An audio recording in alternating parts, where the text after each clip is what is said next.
Oi, queridos, tudo bem? Espero que vocês estejam muito bem. Por aqui continuamos no isolamento, continuamos nos protegendo, mas temos que dar sequência às nossas aulas, né? Bom, antes de mais nada, eu gostaria só de falar com vocês que eu vou precisar mostrar para vocês aqui algumas coisas no computador e pode ser que vocês fiquem assim, o que essa mulher tem na mão? Deixa eu explicar para vocês. Eu tenho um problema sério de epicondilite e agora, como se agravou por conta da pandemia, eu tô ficando muito mais ligada ao computador e isso tem a ver com a digitação. Eu tive essa desagradável notícia semana passada de que eu terei que usar isso aqui por 24 horas durante algum tempo. E pra eu ficar boa, né, gente? E quando fala pra ficar boa, o que você faz? Usa. Então tá. Tirado aí qualquer especulação em relação à minha mão biônica, vamos continuar agora o nosso assunto?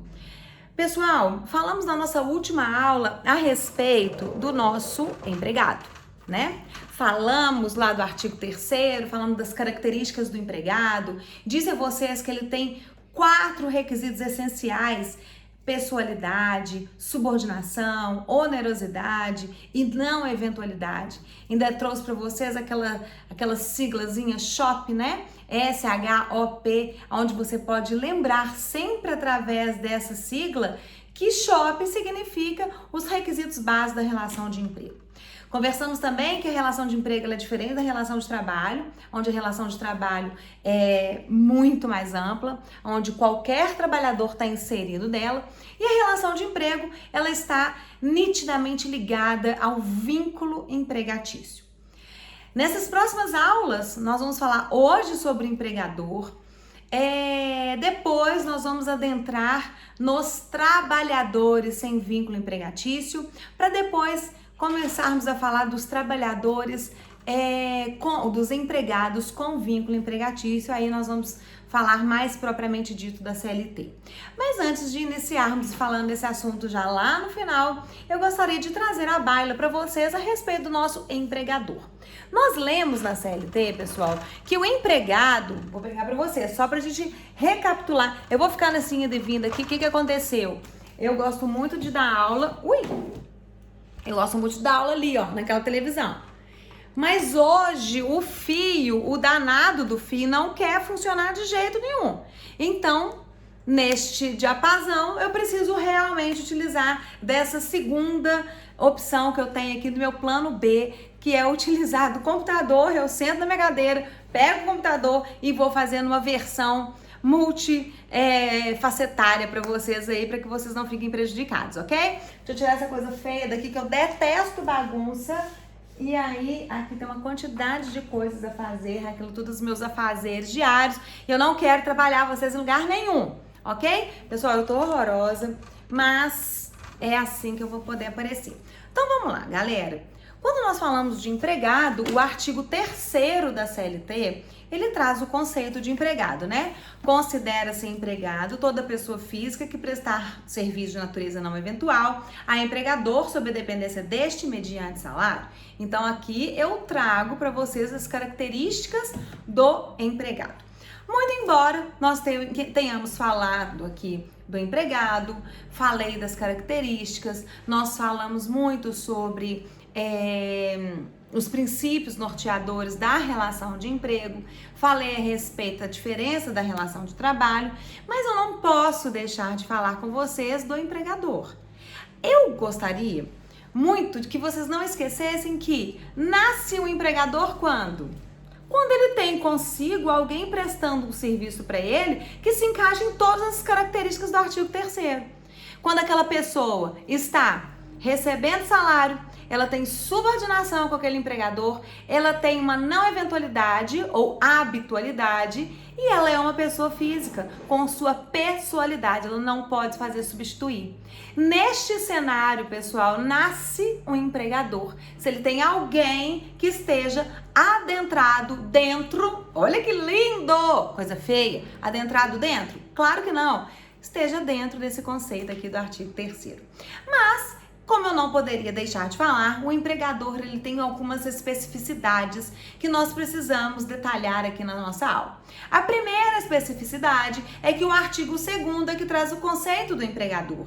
E o empregador, por si só, segundo o artigo 2º, ele fala o seguinte, pessoal, eu vou ler para vocês. Considera-se empregador a empresa individual ou coletiva que, assumindo os riscos da atividade econômica, admite, assalaria e dirige a prestação pessoal de serviço. Bom, agora vou chamá-los aqui a vocês pensar, para nós pensarmos juntos a respeito do conceito trazido pela CLT do trabalhador. Pessoal, eu vou passando aqui a nossa aulinha, porque a primeira coisa que eu trouxe para vocês é que, segundo Maurício Godinho, empregador é a pessoa jurídica, é pessoa física ou ente despersonalizado que contrata uma pessoa física para lhe prestar serviço de pessoal, onerosa, subordinada e não eventual. Eu gostaria muito de chamar a atenção para vocês que este conceito de Maurício Godinho, ele é bem mais amplo que o próprio conceito do artigo 2º da CLT. O artigo 2º da CLT, ele fala que considera-se empregador a empresa individual ou coletiva que, assumindo os riscos da atividade econômica, admite, assalaria e dirige a prestação pessoal de serviço. E neste formato, alguns doutrinadores, eles têm muita maneiras de rechaçar o artigo 2º como sendo o conceito da empresa, aliás, do empregador. Por que eu, Luciana, CPF, não posso ser empregadora? Posso sim. Mas o artigo 2º, Luciana, ele fala que empregador é a empresa. Mas espera aí, pessoal. Olha só, eu vou ler para vocês um trecho do livro da Wole Bonfim, que eu gosto muito de utilizá-la. E ela nos explica com toda a propriedade o que é e por que o nosso legislador colocou essa diferenciação. Aliás, ele não trouxe a empresa como sendo qualquer pessoa, né, física ou jurídica. Ela fala o seguinte: sendo a empresa um modo de operar de um sujeito de direito, ela assume uma cor subjetiva. Logo, o contrato de trabalho leva mais em consideração a empresa, que é a atividade econômica organizada, que é o empreendimento, né, que a pessoa que a explora. Então, o que Wole Bonfim quis dizer? O legislador, ele não errou. Ele quis dizer que a empresa, ele não tá nem aí qual é aquele empresário ou aquela pessoa, se ela explora ou não uma atividade lucrativa. Ele quer dizer que a empresa leva mais consideração, que na verdade ele tem mais consideração com o trabalhador do que com a própria empresa. Segundo Wole Bonfim ainda, ela fala o seguinte, olha, vinculando o empregado à atividade econômica, que é a empresa, e não a pessoa física ou jurídica que explora o legislador, protegeu o empregado das variações das pessoas que exploram o empreendimento e das manobras fraudulentas que visem impedir a aplicação da lei trabalhista. Desta forma, a mudança de sócio, a alteração da estrutura societária ou do tipo de sociedade ou a transferência do fundo de comércio e qualquer outro ato neste sentido não trarão prejuízos aos contratos de trabalho. E neste diapasão, quem nos traz certeza de que essa questão não trará prejuízo para o empregado é o artigo 9º, é o artigo 10º, é o artigo 468, é o artigo 448 da CLT. Todos esses artigos falam a respeito da sucessão. E ainda fala que a CLT, desde 1943, adotou essa postura progressista com o objetivo de proteger o trabalhador, vinculando-o à empresa, independente dos titulares dessa.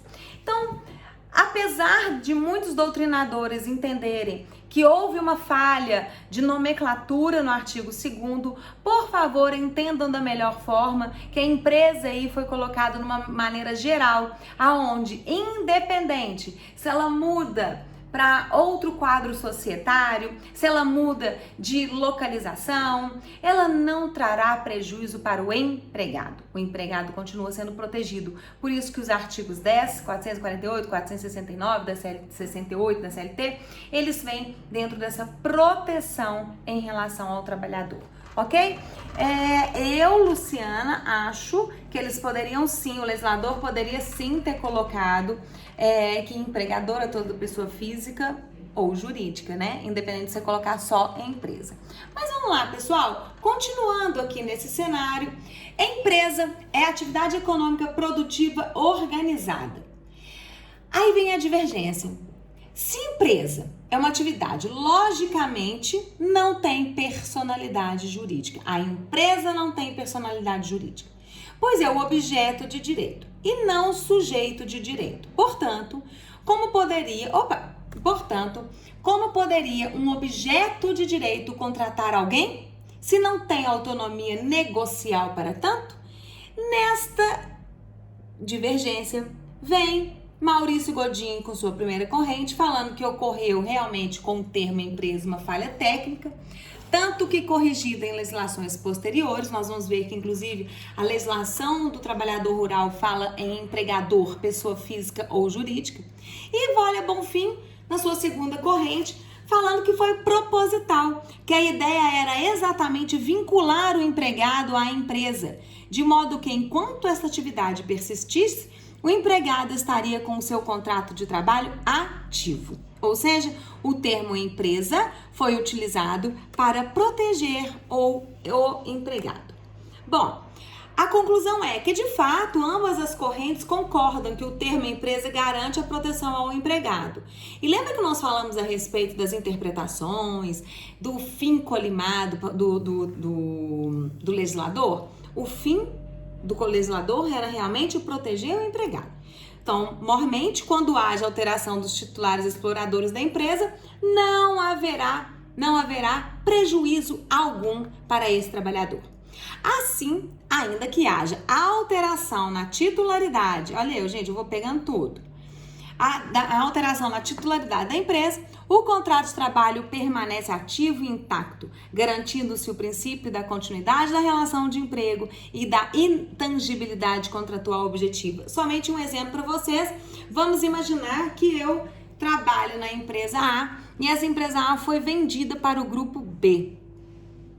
Eu perco os meus direitos trabalhistas? Não, porque a sucessão trabalhista me garante que todos os meus direitos seguirão para essa próxima empresa como se nada tivesse acontecido. Então, isso é o que acontece garantindo o trabalho fica ativo e intacto, todos os direitos. Bom, o empregador, por equiparação, o que nós podemos falar é que o artigo 2º da CLT, ele fala o seguinte, gente, vou ler para vocês, tá?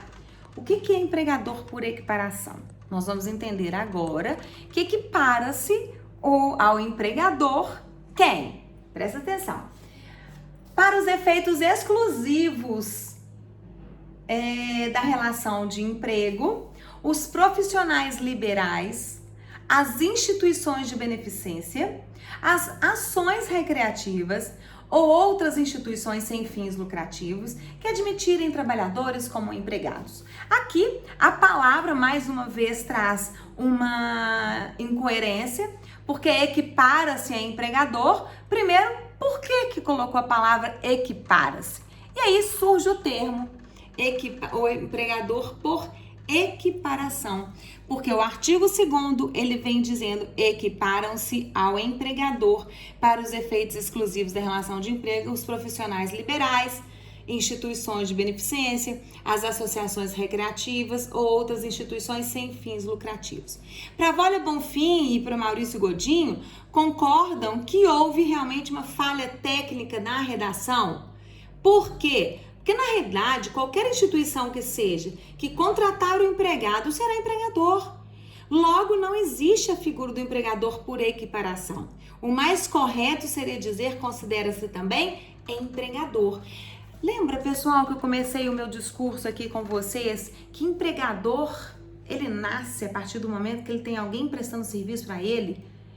Ai, gente, eu tô tão horrorosa, nossa senhora, pelo amor de Deus.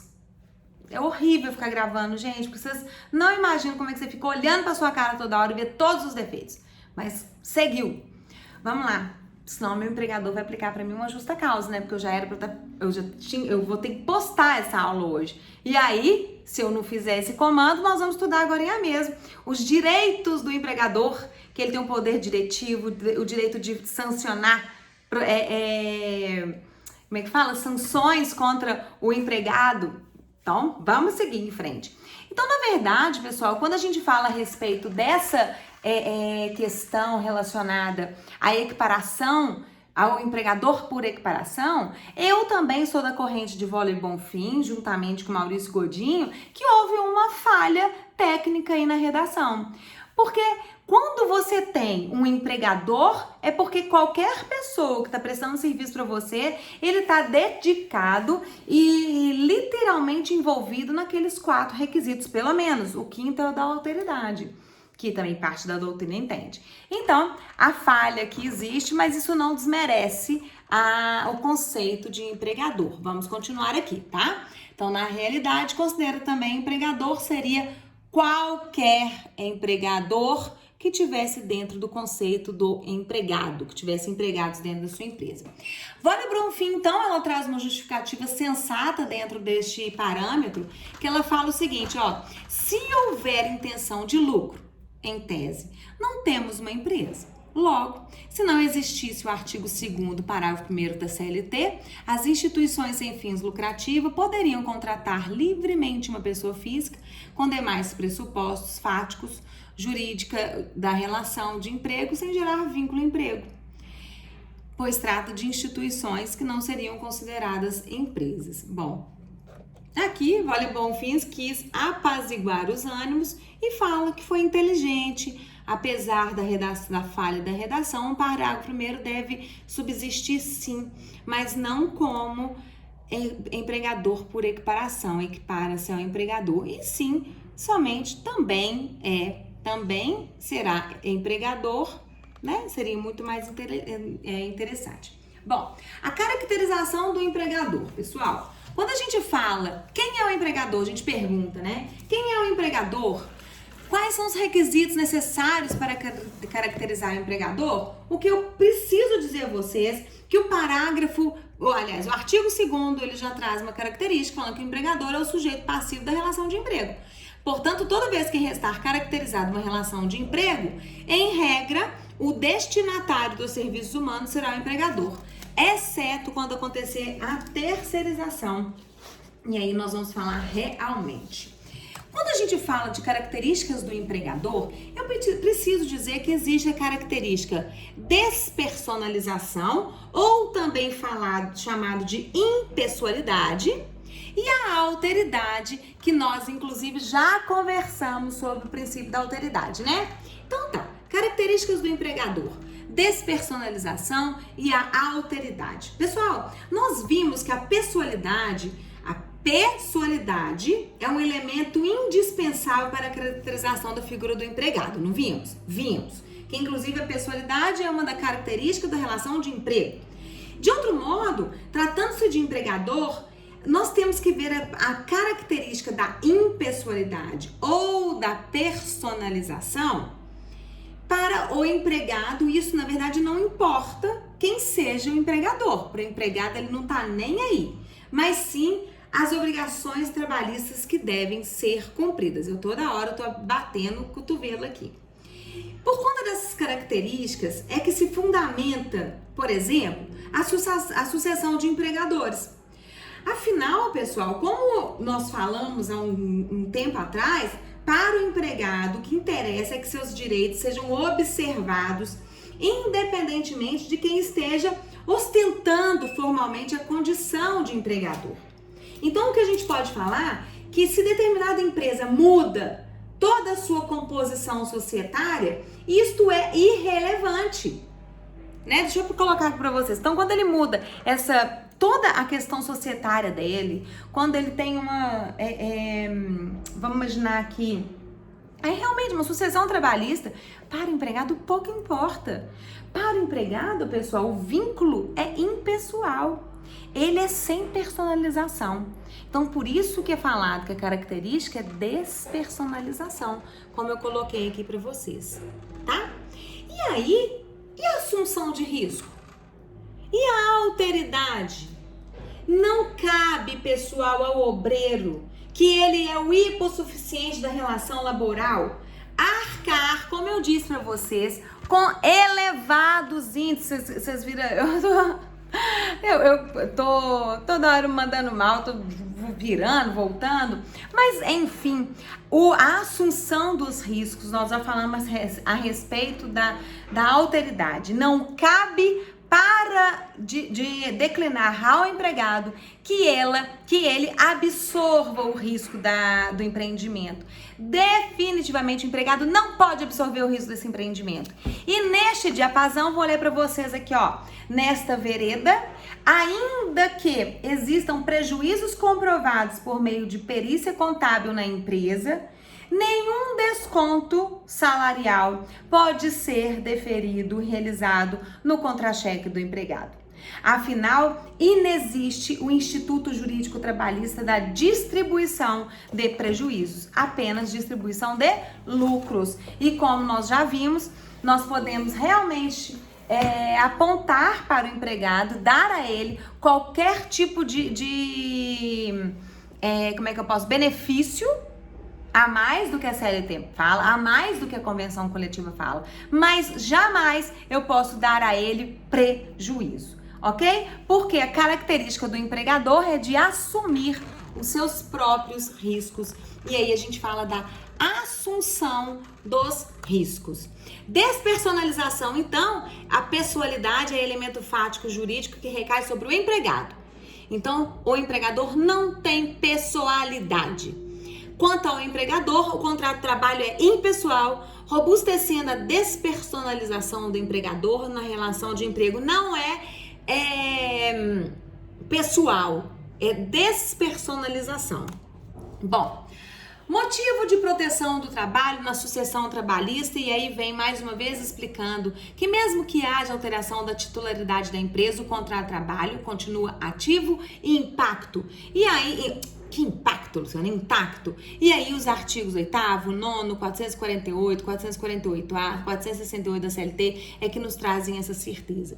Pessoal, não confundam despersonalização com... Como é que fala? Com